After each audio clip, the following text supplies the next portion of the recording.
السلام عليكم ورحمة الله تعالى وبركاته، والحمد لله رب العالمين والشكر لله وصلى الله وسلم على سيدنا محمد وعلى آله وسلم رضي الله عن صحابته أجمعين ورحمة الله يومي وبي وخير رحمة الله موتى المسلمين. إخوان، صراحة ببحث عن شخص قد أسأت له في الحرم المكي عام 2016 في رمضان 2016. حصل معي حادث إنه أنا كنت بدافع والدتي رحمها الله في العربانة أثناء الطواف في الطواف الطابق الفوق، وكنت بمشي سريع بالطواف بدفع سريع، وضربت قدم هذا الإنسان الشاب، الله يرحم والديه ويغفر له ويوفقه إن شاء الله.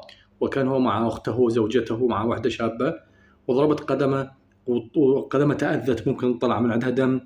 وأنا بس قلت له آسف أو سامحني وطلعت، يعني لا ظليت كثير يعني ما كأنه ما عرضت للموضوع اهتمام كبير.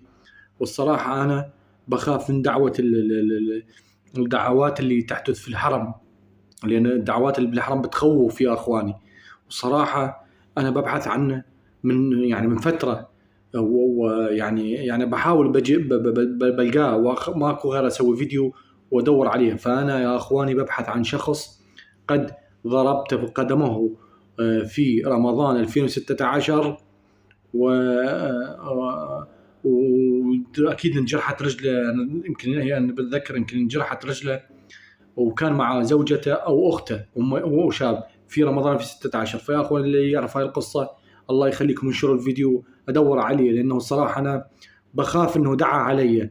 وأنا الصراحة صدقوني، أو هو لو يرى هذا الفيديو صدقني يا أخي وسامحني، أنا بالنسبة لي حتى صدقت عنك، وبالسجود أدعي لك إن شاء الله.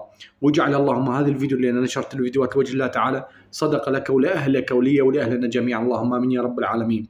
وكل من دعانا وراد الخير لنا اللهم آمين يا رب العالمين. فيا أخوان، أنا ببحث عن هذا الشخص. وطبعا الموضوع كان إنه كالآتي: إنه أنا جيت من مدينة إلى مكة محرمين، وكان هناك شخص احنا نسميه بالعراقي حمل دار، هو هذا المسؤول اللي نعطيه فلوس وهو ياخذ فلوس من عندنا، حتى بيكون شلون قائد المجموعة، وهو المسؤول عن حجز الفنادق والى اخره. فانا دفعت فلوس زياده حتى بنكون فندق قريب على الحرم، وبالتالي لما جينا كل الناس تسكنت، لان هم ساكنين بالفندق البعيد او قليلين معانا اللي بالفندق القريب، وهو تركنا في الشارع وتركنا يقول لنا انتظروا. فانا الصراحه عصبت عليه والى اخره، فكنت جدا معصب لانه ما لقينا الفندق، ووالدتي عمرها فوق ال70 سنه، وكنت اخاف على والدتي. وفعلا بعد ما عملنا عمره ورجعنا والدتي نزفت من انفها. وما دبرنا الفندق، وهو ماخذ فلوس اكثر، بالتالي سكننا حالنا حال الناس اللي سكنوا بالفندق البعيد. فكنت جدا معصب. فلما كنت بدفع يعني كنت متاثر، وبالتالي نقول حسبنا الله ونعم الوكيل بكل انسان اتخذ من هذا الموضوع العمره تجاره.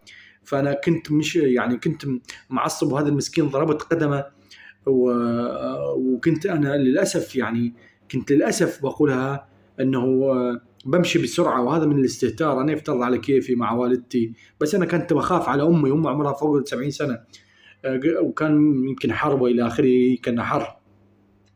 فوالله يا أخوان أنا الآن شاهدت قصة واحد دعا على واحد في الحرم وأصاب ما أصاب. طبعا أنا ما متقصد بضربه، فإن شاء الله لو دعوا عليه إن شاء الله يا رب يغير دعوتهم بالخير لي وبالتوفيق لي، وأنا ببحث عنك، وأنا والله صدق. والآن لو رأيتك والله لقبلت قدمك، لقبلت المنطقة اللي أنا سأت لك بها.